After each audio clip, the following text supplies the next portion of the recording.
Okay. Hi, and welcome to Building Better Relationships with Angela and Patty. Hi, Angela. Hi, Patty. How are you? I'm good. I'm just getting excited about being live and our topic today for building relationships, better ones at home and at work, is what is being authentic? Okay, so I'll talk a little bit about what I think and I believe being authentic means. A truly authentic person doesn't put on a mask and become someone they are not changing just to fit in with others. It is being able to walk their own path and follow their own dreams, not someone else's dreams for them.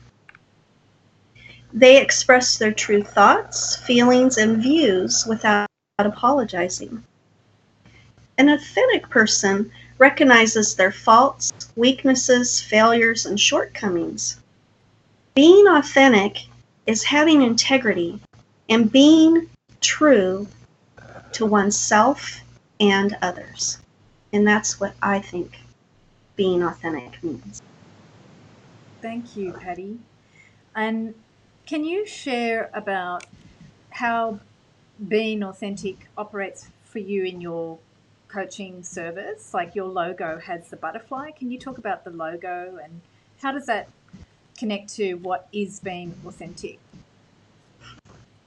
Well, the butterfly represents to me transformation into your true self, following your heart, and no longer pursuing what everybody else wants for you. Spreading yourself out of your comfort zone and to be free to be the person that you're meant to be, following your passion, being who you're really meant to be, not what somebody else wants you to be. And that's what the butterfly represents to me, because the caterpillar starts out the caterpillar and grows and then spreads its wings and flies, and it's so beautiful.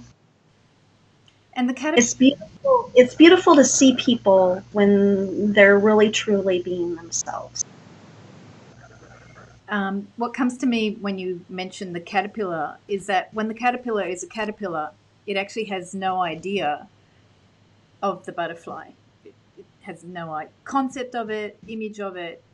It's in its DNA, but it doesn't Hmm. actually have a knowing of it. So can you also tell people just how the butterfly logo was given to you, how it came to you from? Well, I knew that that's what I wanted for my logo, was a butterfly, and I love the colors of teal and blue and purple. And I asked my son if he could do the logo for me, and I wanted the antennas with the little hearts to show following your heart.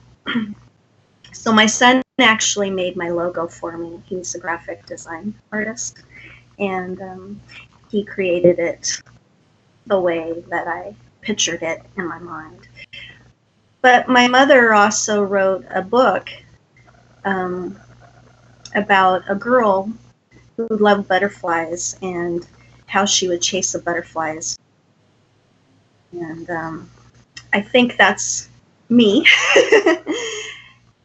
chasing what you want in life and living life to the fullest. And with your coaching services as well, one of the reasons behind building better relationships at home and at work was that through your leadership experience, you worked a lot with people building relationships in the work environment where a lot of people are not authentic, right? Because in the work environment, you kind of have to play the game. You have to follow the group as well, and you have to please your superiors. But you've worked a lot in the work environment, in your own work environment as well, to help your colleagues and the people you supervise to become more authentic in the way that they related. So now with your coaching, you're also helping individuals to do that. So you worked in the executive and leadership field for quite a while, but now you're moving full time into coaching and becoming, in a way, more authentic in who you are and how you serve others as well. And if people wanted to find out more about the coaching packages, because you've got some really good offers at the moment, how can they find out about those, Patti? We'll have them in the Facebook notes, and they're pretty affordable. A lot of people think that coaching isn't affordable, but it is affordable, and it can make you figure out where you're stuck in life or help you with wanting to be better in different areas of your life, whether it's leadership, whether it's at home, work-life balance, getting promoted, those kind of things. Coaching really helps with that. So I do have some affordable packages that I'm offering for this Facebook Live group. Great.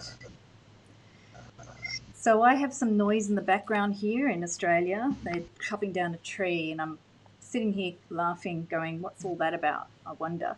I'm going to share what has been authentic through the lens of my logo for Love and Relationship Coach.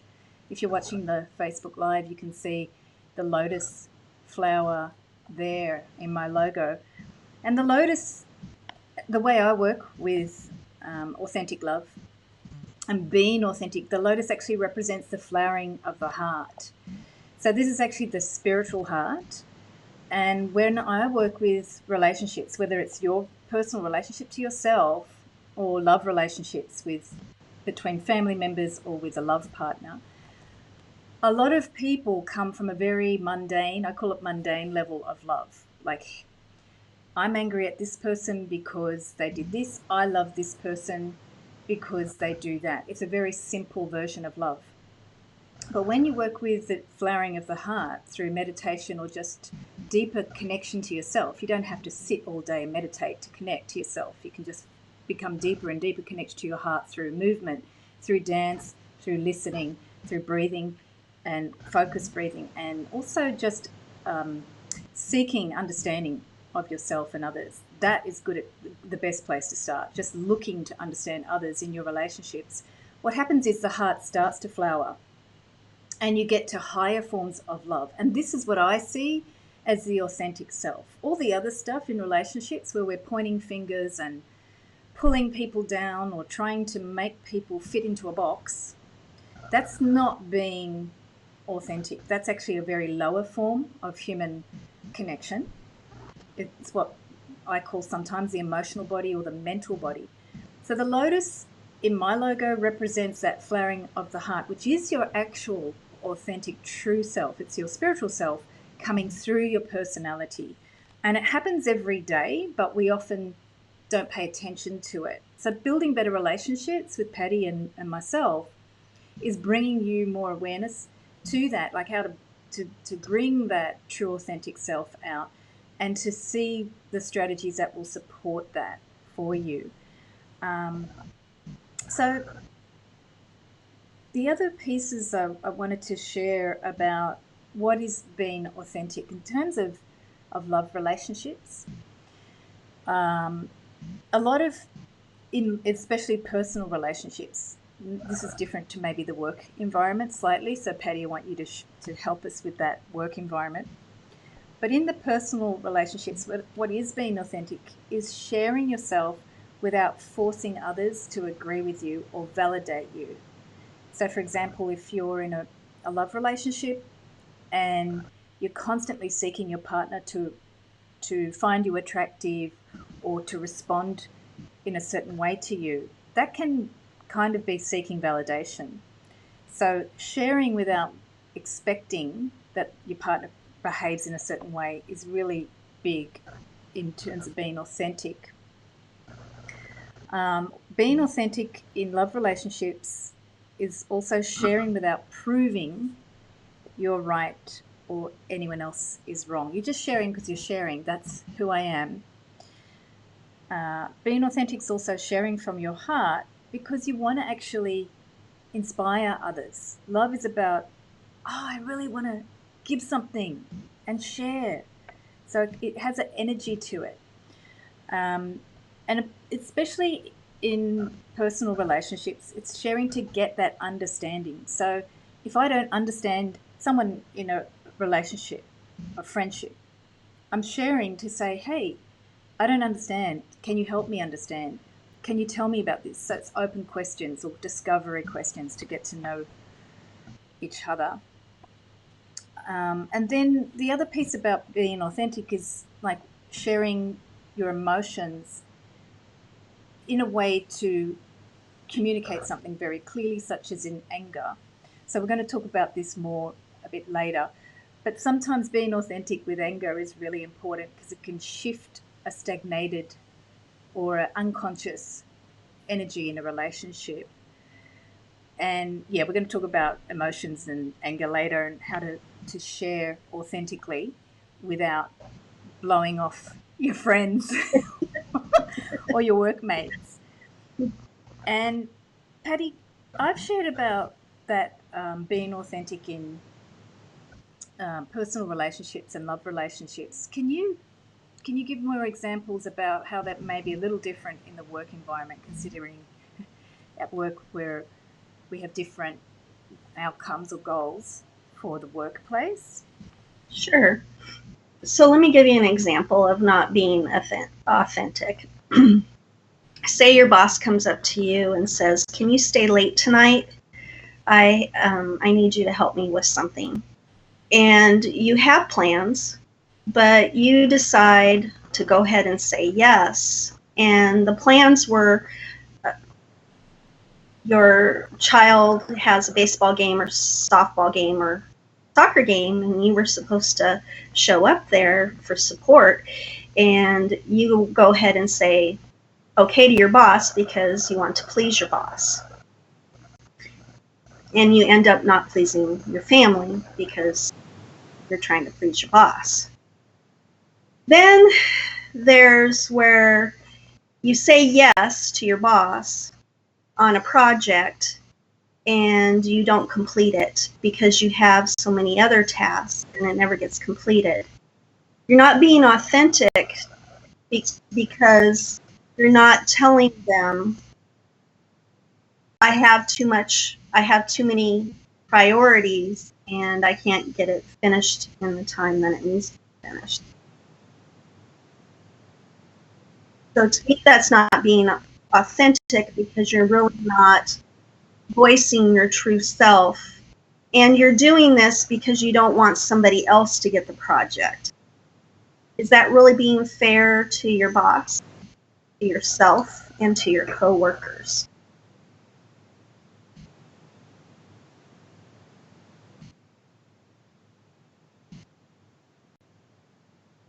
So those are some examples of not being authentic in the workplace.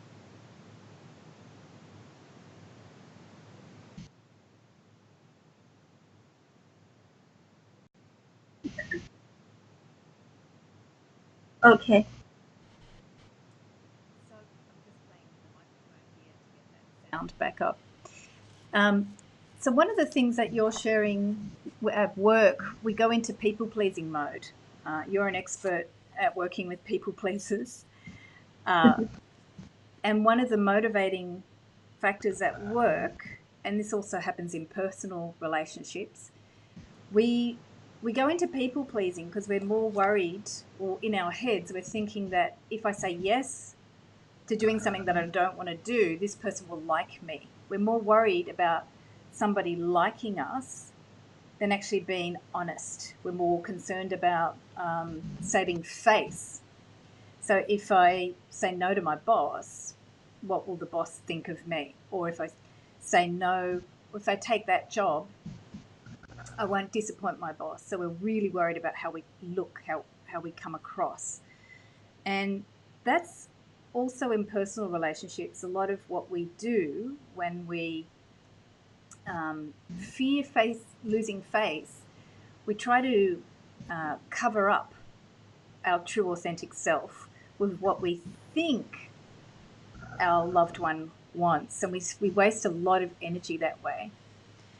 So there's one more piece around personal relationships that I wanted to address, which is very much connected to, again, how we think people should behave.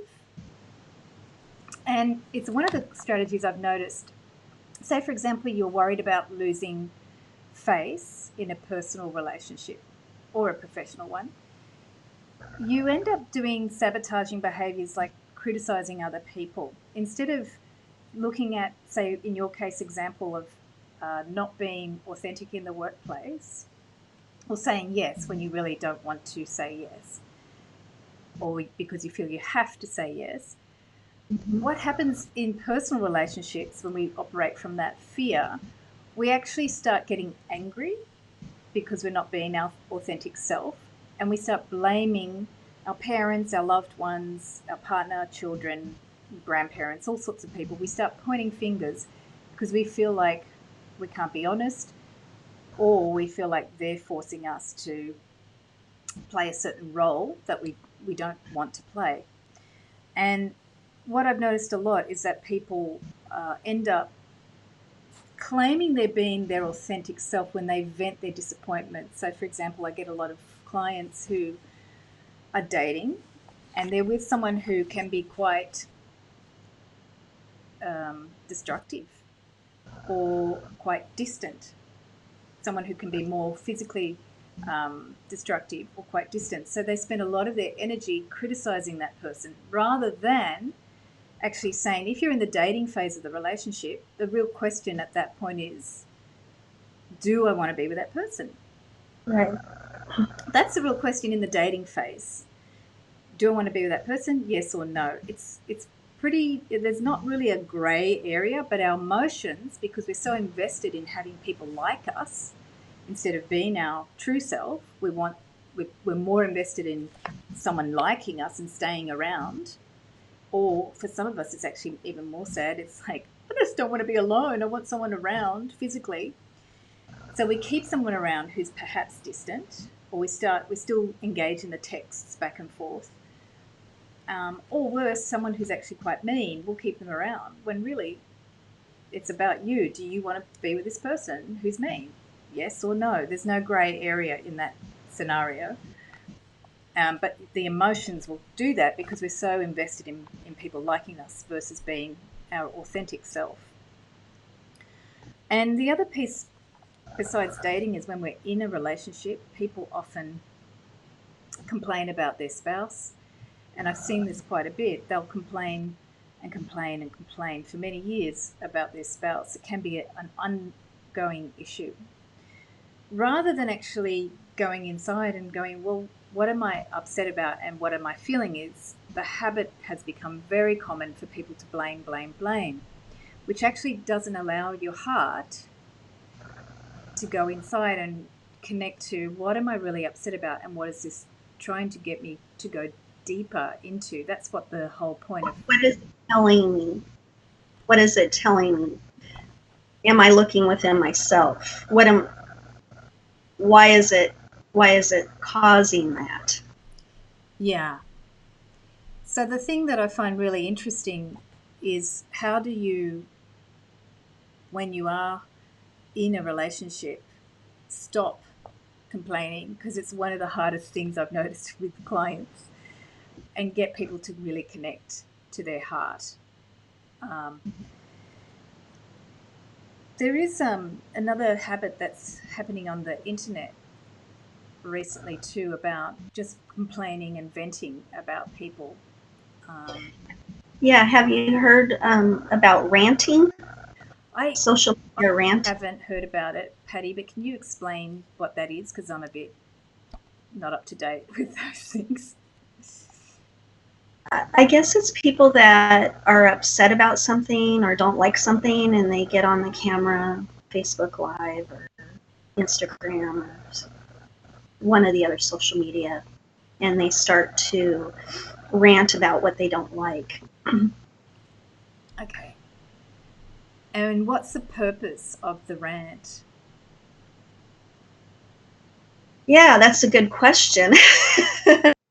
to me, I think that just hurts people when you do that, when you rant about something in your life or something that's going on or something that you don't like. But that's me personally. A lot of people like to watch that, I guess. So Why do you think that is? Yeah, there's two pieces there. Why do people like to watch someone ranting? One of the things I've experienced is when you watch someone ranting, it can actually help you access the hurt or unexpressed anger, pain, whatever you have inside. And you may not be able to verbalize it, but here's someone verbalizing it. Kids do that all the time. If you see someone expressing something, you start to feel it as well. We're all built that way. But it is quite damaging. And there is one illusion about being authentic that I wish to clarify today and dispel forever. But it's not authentic to just vent your emotions. That's not being authentic. Some people say now, I'm just expressing myself, I'm just being authentic. It is not being authentic. You're venting your emotions. And I think ranting is an honest term. You're having a rant. It is. I agree, Patty. It is quite destructive. And one of the strategies I do with clients, if they're experiencing emotions, Pardon me, I have a cold. I'm sorry. I've got the construction and Patty's got the cold. So one of the things with ranting or venting emotions is to write it on a piece of paper, get out all your emotions, and then burn it. Or if you're really upset, put it in a voice recorder and delete that voice recording. And as you delete the voice recording, actually think that you're deleting that energy, you're transforming that energy, and you're giving it back to the universe to recycle that energy. Anytime you speak and put energy out into any relationship or any environment or anywhere, the internet, your house, driving your car and cursing people, that's actually putting energy out there. And we're only just beginning to start to really see the impact of that. People still don't get it. They think they have the liberty or the right to do that, First Amendments, whatever you call it. You do have the right, but it doesn't mean that energy won't come back to you. So, in terms of energy work, if you have any emotional energy, rather than just venting it willy nilly, take responsibility for it, put it on a piece of paper, and get it all out, burn it, or put it on an audio recording and then delete it with the intent that that energy gets transformed. And then you'll find things will start to shift and you won't have such negative things happening or random strangers yelling weird stuff at you because you're not putting out negative energy. It's the same in the workplace. Say that you're really angry and you're writing an email to a coworker or a project that you're working or something like that, and you write it out, and it's walk away. Don't hit that send button. Get it all out. Write it all out. But then come back about 10, 15 minutes later, delete it, rewrite it in a calm fashion, compassionate fashion. I think we've all done that where we've gotten mad and we've sent an email and we've regretted it. You don't want to do that.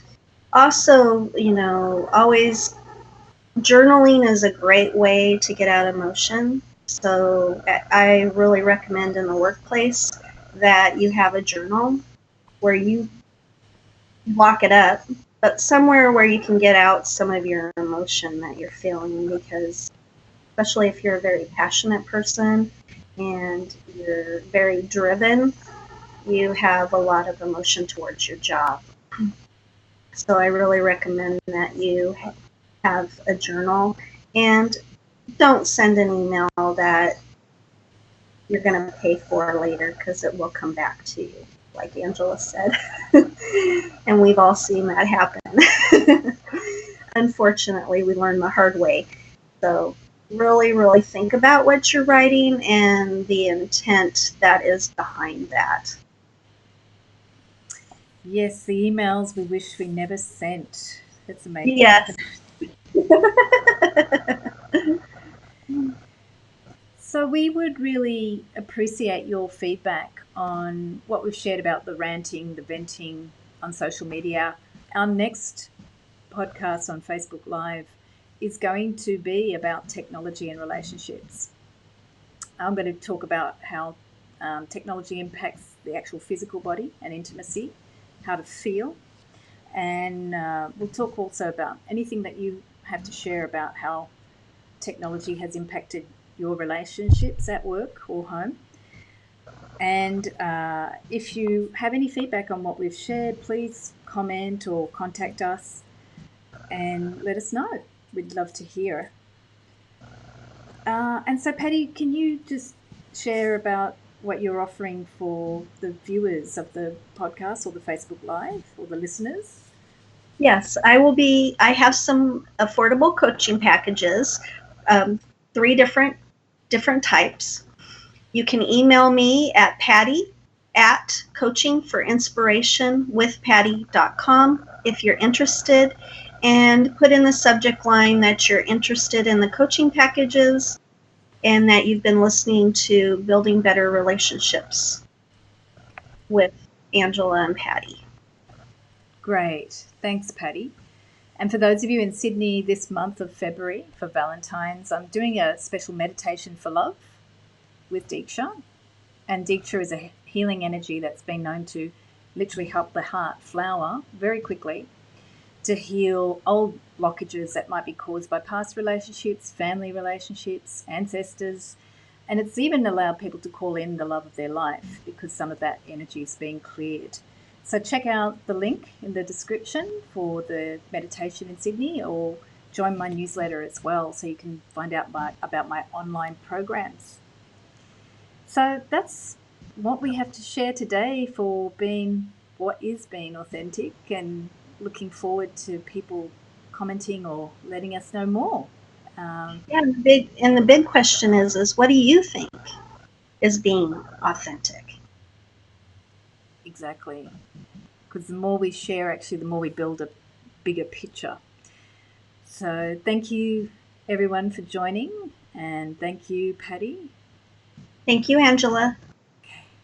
Have a beautiful day.